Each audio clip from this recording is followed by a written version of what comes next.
بسم اللہ الرحمن الرحیم ایاک نعبد و ایاک نستعین۔ میں سب سے پہلے تو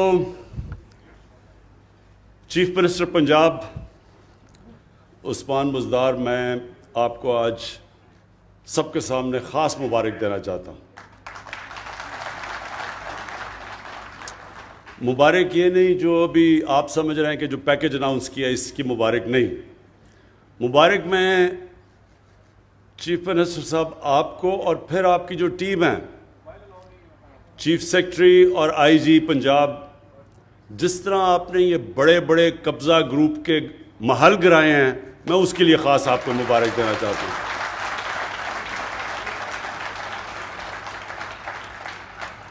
یہ جو قبضہ گروپ،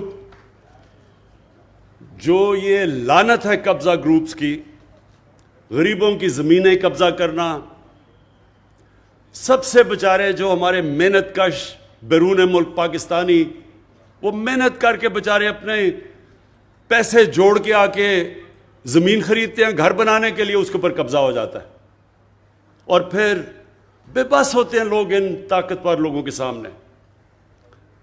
تو جس طرح میں نے بڑا محل گرتے دیکھا، سب سے بڑا لاہور کا قبضہ گروپ جس کی پشت پہ پچھلا وزیر اعظم اور اس کی فیملی کھڑی تھی، جو ان کے ہوتے ہوئے زمین قبضہ ہو رہی تھی، بلکہ انہوں نے اس کو تحفظ دیا۔ یعنی قبضہ گروپ کو کون بچا رہا تھا؟ وزیر اعظم اور اس کی حکومت۔ تو سوچیں کہ بیچارے چھوٹے لوگ کیا کریں گے؟ تو یہ جو لوگ کہتے ہیں نا تبدیلی کیا ہے، یہ ہے تبدیلی۔ جب یہ بڑے بڑے ڈاکوؤں کے اوپر ہاتھ پڑے گا، یہ ہے تبدیلی۔ کبھی کوئی ملک آج تک تبدیل نہیں ہوا، یہ سن لے میری بات۔ کبھی کسی ملک نے ترقی نہیں کی جدھر قانون کی بالادستی نہیں ہوئی۔ جو بھی دنیا میں ملک آگے بڑھا ہے، ابھی بھی جو بھی دنیا میں خوشحال ملک ہیں، دنیا کا نقشہ دیکھ لیں، ایک ایک ملک میں جو ایک چیز خوشحالی کی ایک سب سے بڑی وجہ ہوگی، وہاں قانون کی بالادستی ہے۔ کوئی قانون کے اوپر نہیں۔ کوئی بڑا ڈاکو یہ نہیں کہہ سکتا کہ جناب میں تمہاری گورنمنٹ گرا دوں گا جب تک مجھے این آر او نہیں دو۔ وہاں قانون، اور جب قانون کی بالادستی ہوتی ہے وہی قوم اوپر چلتی ہے۔ ہماری مدینہ کی ریاست میں نبی صلی اللہ علیہ وسلم نے کیا کیا تھا؟ انصاف قائم کیا تھا۔ انصاف بنیاد ہوتی ہے خوشحالی کی۔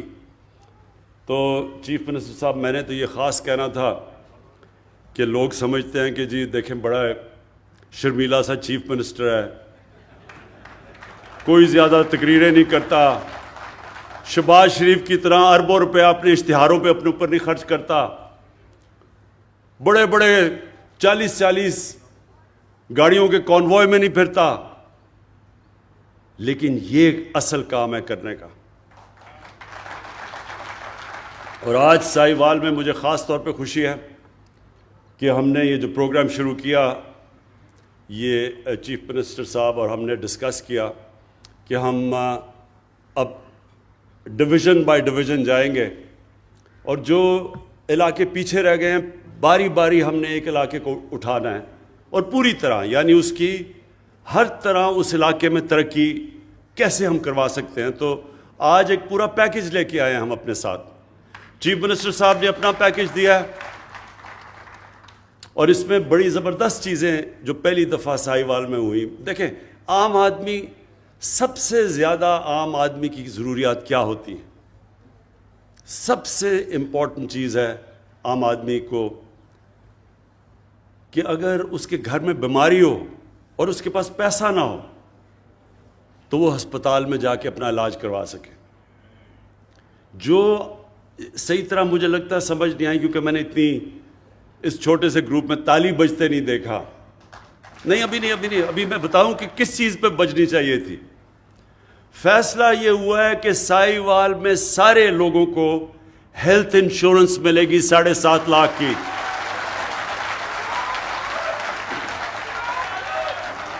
اور اس کا مطلب کہ کسی بھی بیچارہ غریب مزدور جس کو سارا وقت مشکل پڑی ہوتی ہے کہ میں اپنے گھر میں جا کے تو میں اپنے بیوی بچوں کا پیٹ پال سکوں، اور جب اس کے گھر میں بیماری ہوتی ہے اور پھر وہ سوچتا ہے کہ میں اب اپنے گھر میں بچوں کو کھانا کھلاؤں یا میں جا کے علاج کرواؤں، یہ میں آپ کو یقین دلا رہا ہوں کہ یہ جب کسی بھی گھر میں یہ جب مسئلہ آتا ہے وہ گھر اپنا سب سے مشکل وقت سے گزرتا ہے۔ دنیا کی ریسرچ شو کرتی ہے کہ جو گھرانے غربت کی لکیر سے اوپر بھی ہوتے ہیں، بیماری کی وجہ سے وہ غربت کی لکیر کے نیچے چلے جاتے ہیں۔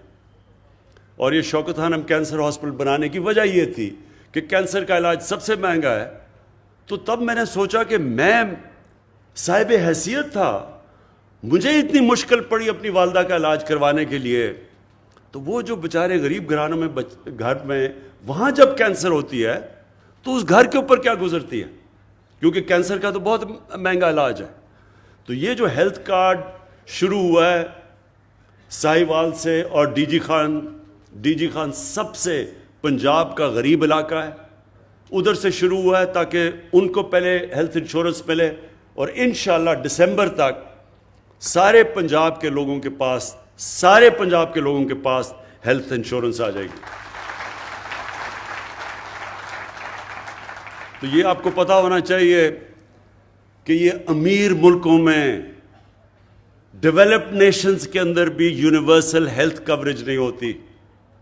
یہ اللہ کی بہت بڑی نعمت ہے، اور میرا یہ ایمان ہے کہ جو ہمارا ملک بنا تھا اسلامی فلاحی ریاست، وہ اس ویژن کی طرف اب جا رہا ہے کہ عام آدمی کا سب سے پہلے علاج، اس کے بعد تعلیم۔ اب پورا زور دینا اب تعلیم کے اوپر ہم نے، اور تعلیم سی ایم صاحب اس کے اوپر ہم نے خاص توجہ دینی ہے کہ جو عام آدمی سرکاری اسکولوں میں جس طرح کی تعلیم مل رہی ہے اس کو کیسے اپ گریڈ کرنا ہے۔ ہم نے فیصلہ کر لیا کہ ہم ایک کورس سلیبس پاکستان میں لے کے آئیں گے۔ یہ اپریل میں جو فیڈرل گورنمنٹ اور ہم نے اپنے دو جو صوبے جدھر ہماری گورنمنٹ ہے، اور اب تیسرا گلگت بلتستان، ہماری پوری کوشش ہوگی کہ ایک کورس سلیبس سب کے لیے ہو، یعنی انگلش، یہ نہیں کہ انگلش میڈیم، اردو میڈیم، دینی مدرسے، ایک ہی ملک میں 3 سلیبس چل رہے ہیں، 3 کلچر چل رہے ہیں ایک ہی ملک میں، تو انشاءاللہ ایک ہی سلیبس، کورس سلیبس سارے ملک میں اپریل سے شروع ہوگا۔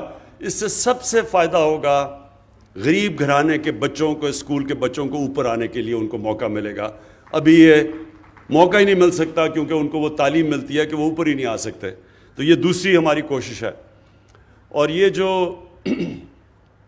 ثانیہ نشتر نے احساس پروگرام کی آپ کو جو چیزیں بتائیں، میں آپ کو سمجھانا چاہتا ہوں کہ احساس پروگرام ہے کیا۔ دیکھیں، ہر ملک میں ایک لفظ انگریزی میں استعمال کرتے ہیں سیفٹی نیٹ، کہ جو نچلا طبقہ ہے اس کے لیے، غریب لوگوں کے لیے، ہر ایک جو فلاحی ریاست ہے، مثلا ڈنمارک ہے، سویڈن ہے، ناروے، یورپ کے اندر بھی زیادہ تر ملکوں میں، انگلینڈ کے اندر ایک سیفٹی نیٹ ہوتا ہے کہ غریب آدمی اگر بیمار ہوتا ہے تو اس کو مفت علاج کی سہولت ہو۔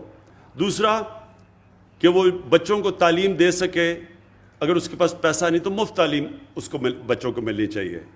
تیسری چیز، وہ اس کے لیے حکومت روزگار کے موقع دے کہ اگر وہ بے روزگار ہوتا ہے تو کوئی نہ کوئی ایسا حکومت کے پاس پروگرامز ہونا چاہیے کہ وہ روزگار دیں، جو کہ ابھی آپ کو ثانیہ نے بتایا کہ اور یہ کامیاب جوان کے سستے قرضے، جس طرح یہ ٹریکٹر دیے ہیں، یہ اس طرح کی گورنمنٹ کے پاس پروگرامز ہونے چاہیے سہولتیں دینے کے لیے جب کہ بے روزگاری ہو۔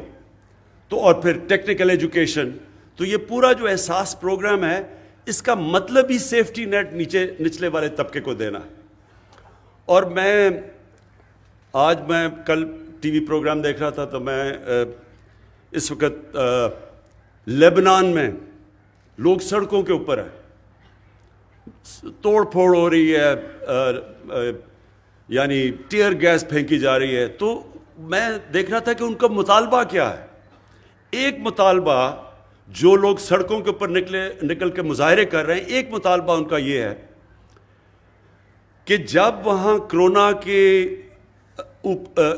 کرونا کو روکنے کے لیے لاک ڈاؤن لگایا گیا لیبنان میں, تو گورنمنٹ نے جو پیسے بانٹے اس ٹائم پہ, انہوں نے کہا وہ پیسے صحیح نہیں بانٹے گئے, سیاسی بنیاد کے اوپر پیسے بانٹے گئے. اور وہ لوگ احتجاج کر رہے ہیں کہ منصفانہ اور شفافیت سے وہ پیسہ نہیں بانٹا گیا, اس لیے وہ سڑکوں پہ ہیں. ہم نے تھوڑے سے وقت میں اور یہ احساس پروگرام کے ذریعے ہم نے 180 ارب روپیہ بانٹا, یہ جب لاک ڈاؤن لگا تھا, اور 180 ارب روپیہ بانٹا. ایک آدمی نے سارے پاکستان میں نہیں کیا کہ سیاسی بنیاد پہ پیسے بانٹے گئے. سب نے تسلیم کیا, ہمارے مخالفین نے تسلیم کیا.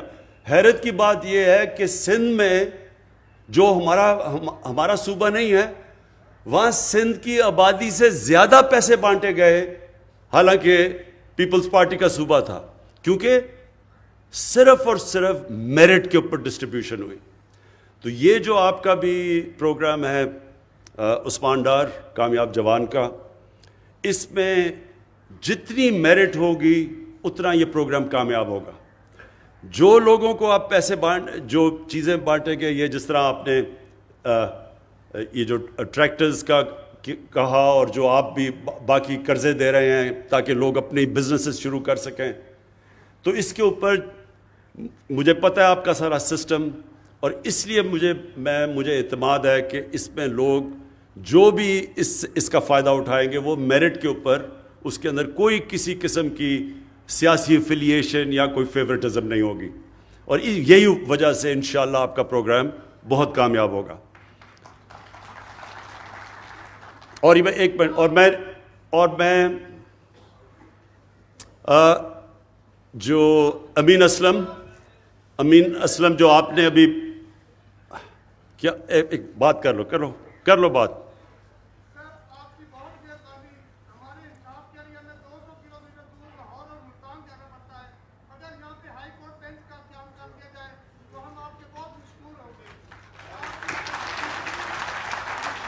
سمجھ گیا. یہ بالکل ٹھیک ہے. دیکھیں ہماری کوششیں جو لوکل گورنمنٹ سسٹم بھی اب ہمارا تحریک انصاف لے کے آ رہی ہے, بالکل ایک نیا لوکل گورنمنٹ سسٹم ہے. ساری اس کی کوشش یہ ہے کہ جو پاور ہے وہ نیچے تک جائے یا ڈیوالو کرے. تو جتنی لوگوں کی سہولتیں ان کے گھروں میں مل سکتی ہیں, ان کے بلکہ گاؤں کی سطح پہ مل سکتی ہیں, شہروں کے اندر مل سکتی ہیں, اتنا ہی بہتر نظام ہوتا ہے. تو جو آپ دیکھیں گے کہ جو ہمارا گورننس کا سسٹم لے کے آ رہے ہیں, جو نیا بلدیاتی نظام ہے, جو انشاءاللہ اسی سال جب الیکشن ہوں گے, تو آپ یہ دیکھیں گے کہ جو زیادہ تر لوگوں کے مسئلے مسائل ہیں وہ ان کے گھروں میں حل ہوں گے. اور یہ جو آپ بات کر رہے ہیں انصاف کی, کیونکہ اس میں عدلیہ سے ہمیں کنسلٹ کرنا پڑتا ہے, یہ ایڈمنسٹریٹو ایشو نہیں ہے, یہ ہمیں عدلیہ سے کنسلٹ کرنا پڑے گا. ضرور ہم بات کریں گے. میرا اپنا بالکل آپ سے میں اگری کرتا ہوں اس چیز کے اوپر کہ لوگوں کو اتنی دور جانا نہیں چاہیے انصاف لینے کے لیے. ان کو جتنا بھی ڈیوالو کریں ہائی کورٹس تو اتنا فائدہ ہوگا. اور جو میں اب جو تیسری چیز پہ آنا چاہتا ہوں, امین اسلم نے جو بھی آپ سے باتیں کی, یہ بھی بہت اہم باتیں ہیں. پاکستان میں ہم نے کبھی ان چیزوں کے اوپر توجہ ہی نہیں دی. ماحولیات کسی نے پرواہ ہی نہیں کی. میں جب چھوٹا سا تھا تو میں یہ چیچا وتی کے جو بڑا جنگل ہوتا تھا, یہاں میرے ماموں شکار پہ مجھے لایا کرتے تھے جب میں 8-9 سال کا تھا. مجھے تب سے یاد ہے بڑا گھنا جنگل تھا. آہستہ آہستہ سارے جنگل ہی ختم ہو گئے. بڑے بڑے جنگل تھے, بڑے بڑے درخت تھے. ٹمبر مافیا نے وہ چھانگا مانگا کا جنگل, اس میں سارے بڑے درخت چلے گئے. یہ دیپال پور میں جنگل تھا وہ گیا. میاں والی میں بہت بڑا جنگل تھا کندیاں, وہ ختم ہو گیا. تو اب جو ہم کوشش کر رہے ہیں کہ ہم اب پھر سے پاکستان میں جنگلات اپنے اگا رہے ہیں، اور اس کے علاوہ پوری طرح ایک ریفارسٹیشن، یعنی ایک جو 10 ارب 10 بلین ٹری سونامی، یہ اب انٹرنیشنل پروگرام اکنالج کیا جا رہا ہے. اس کے اوپر اب ہم ہر جگہ، پہلے تو وہ سارے جنگل ان کے اوپر قبضے ہوئے تھے، تو وہ قبضہ کا تو آپ کو پھر سے میں نے کہہ دیا کہ عثمان بزدار نے تو جہاد کر دیے قبضہ کے اوپر، تو انشاءاللہ جنگلات کے بھی سارے قبضے چھڑائیں گے. اور اس کے بعد ایک بس تو امین اسلم، ایک تو یہ بڑا زبردست آئیڈیا ہے کہ ہم پہلے جو سیوریج کو ویسٹ واٹر ٹریٹمنٹ پلانٹ بنائیں گے، جو کہ آج جس کی میں نے انوگریشن کی ہے، کہ یہاں یہ جو گندا پانی ہم اپنے دریاؤں میں پھینک دیتے ہیں، ہمارے وہ نیچے جا کے گراؤنڈ واٹر میں مل جاتا ہے، کسی نے آج تک پرواہ نہیں کی. ایک پاکستان کا بنایا ہوا ویسٹ واٹر ٹریٹمنٹ پلانٹ، وہ جو جس کی میں نے آج انوگریشن کی ہے، جو کہ 4 ارب کا امپورٹ کریں تو بنتا ہے، جو 40 کروڑ کا یہاں لوکلی بنا ہوا ہے، اور یہ انشاءاللہ ہم نے سارے پاکستان کی ڈسٹرکٹس میں لے کے جانا ہے. اس سے فائدہ کیا ہوگا؟ اس سے کیونکہ پانی کا آگے جا کے مسئلے آ رہے ہیں پاکستان میں، ابھی بھی آ رہے ہیں، تو وہ جو پانی ہے اس کو ٹریٹ کر کے، اور وہ جو پانی ٹریٹ کر دیں گے، وہ پھر اس سے جنگلوں کے اندر، جنگل اگانے کے اندر وہ پانی کو استعمال کریں گے. تو وہ پانی بھی گراؤنڈ واٹر یا ہمارا جو پینے کا پانی اسے متاثر نہیں کرے گا، اور اس پانی سے ٹریٹ کر کے تو اس کو ہم اپنے جو جنگلات، اب ہم پوری طرح کیمپین کرنے لگے ہیں، یہ جو جنگل آپ کے تباہ ہو گئے ان کو اگانے کے لیے اس پانی کو استعمال کریں گے. ساتھ ساتھ جو امین اسلم نے بات دوسری بھی کی کہ یہ بڑا افسوسناک ہے کہ سارے باہر سے کولا امپورٹ کرتے ہیں، وہ سارا کولا ادھر سے ٹرین میں آتا ہے ساہیوال تک. اصولوں تو یہ پلانٹ اگر بنانا ہی تھا کولے کے اوپر پاور پلانٹ، تو یہ سمندر کے پاس بناتے تاکہ اتنی دور کولا لانا نہ پڑتا. لیکن اس کے ہم جو سٹڈی کر رہے ہیں، بڑے برے ماحولیات کے اوپر اثرات ہیں، تو اس کے اوپر بھی آگے اسٹریٹجی بنا رہے ہیں. لیکن کوشش اب یہ ہے کہ یہاں ریفارسٹیشن بہت زیادہ آپ کے درخت اگائے جائیں تاکہ وہ آپ کی ماحول کو، آپ کی پولوشن لیولز کم کرے. جو آخر میں سب سے امپورٹنٹ چیز ہے آپ کے لیے، دیکھیں ساہیوال کے لوگوں کے لیے جو سب سے امپورٹنٹ چیز ہے، مجھے پتہ ہے آپ کو آپ نے یہ سڑک کی بات کی، میں نے ان کو کہا کہ اس کی پوری فیزیبلٹی ہمیں دیں، کیونکہ میں ایسے تو نہیں کہہ سکتا، مجھے تو نہیں پتہ ابھی تک جتنے زیادہ آپ نے اناؤنس کر دیے ہیں، جتنے اربوں کے پروجیکٹس، اب پتہ نہیں کہ پیسہ ہے بھی، میں ایسے تو آپ کو اناؤنس ہی کرنے لگا تالیاں بجوانے کے لیے. لیکن جب مجھے پتہ چل جائے گا کہ ان کے پاس یہ فیزیبل ہے، پیسہ ہے، تو مجھے پتہ ہے اس سڑک کی بڑی ضرورت ہے، بڑا فائدہ ہوگا ساہیوال کو. انشاءاللہ یہ اس کو ہم پرائرٹی بیسس کے اوپر آپ کے لیے یہ جو 2 سڑکوں کی بات کی وہ بھی بنائیں گے.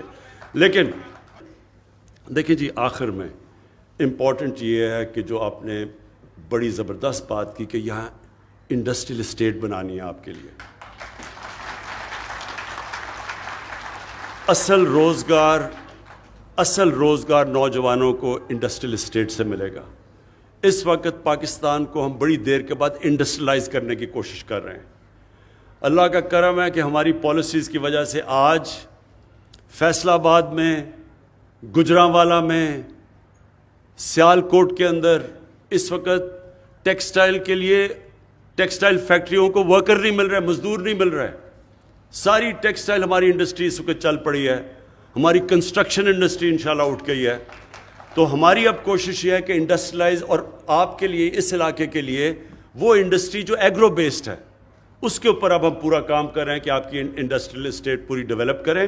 اس کے لیے ہم پورا کام کر رہے ہیں. زمین کا بھی ہم نے نشاندہی کر لی ہے، اور انشاءاللہ جو ٹرانسفارمیشن آئے گی فیصل آباد کی، وہ اصل میں جب آپ کی انڈسٹریل اسٹیٹ کام کرنا شروع کرے. میں اور ایگریکلچر اور زراعت کے لیے میں یہ کہنا چاہتا ہوں کہ ایک بڑی پالیسی لے کے آ رہے ہیں ہم، ایک لانگ ٹرم پالیسی پہلی دفعہ، کیونکہ اس وقت ہم نے اپنی جو اصل چیز اس کو اٹھانی چاہیے تھی پاکستان میں، زراعت، اس کے اوپر توجہ ہی نہیں دی، نہ اس کے اوپر کوئی ریسرچ کی ہے. لیکن ہماری اس وقت خوش قسمتی یہ ہے کہ چائنا کے ساتھ اکنامک جو ہمارا سی پیک کا جو ان کے ساتھ اگریمنٹ یا سی پیک کے اندر اگریمنٹس چل رہی ہیں، اس کے اندر ہم نے اب ایگریکلچر کو، اپنی زراعت کو شامل کر لیا ہے. تو چائنا سے یہ سمجھنا چاہیے کہ ان کی ریسرچ ہمارے سے بہت آگے نکل چکی ہے سیڈ ڈیولپمنٹ میں، لیکن خاص طور پہ لائف سٹاک، کیونکہ ساہیوال مشہور ہے، اپنی ساہیوال کی گائے مشہور ہے ہر جگہ. لیکن آپ کو پتہ ہونا چاہیے کہ جو چائنا کے اندر جو ان کی گائے دودھ دیتی ہے وہ 6 گنا زیادہ ہے پاکستان سے. تو یہ سوچ لیں کہ ہم اپنی اگر ساہیوال کے اندر ہی یہیں شروع کر دیں، اپنی گائے کی کوالٹی امپروو کرنی شروع کر دیں، اور ہمیں پورا مدد کرنے کے لیے تیار ہے چائنا، تو آپ سوچ لیں کہ یہاں دودھ کی پروڈکشن کدھر پہنچ سکتی ہے. اور پھر دوسرا جو ہماری جو زراعت کے اندر جو چائنا کے اندر پروڈکشن ہے، ان کی جو پیداوار ہے گندم میں، باقی جو ان کی کراپس ہیں، وہ ہمارے سے کئی گنا زیادہ ہے. تو ہم نے اب پوری ٹیکنالوجی کی طرف جانا ہے اور پوری توجہ دینی ہے کہ اپنی زراعت کو ہم اٹھائیں، کیونکہ 60s کے بعد جب وہ میکسی پاک آئی تھی اور ریولوشن آئی تھی ہماری زراعت کے اندر، اس کے بعد کبھی بھی توجہ نہیں دی گئی. تو ایک طرف آپ کے لیے انڈسٹریل اسٹیٹ بنا رہے ہیں، دوسری طرف انشاءاللہ اپنی زراعت کے اوپر پورا زور لگائیں گے.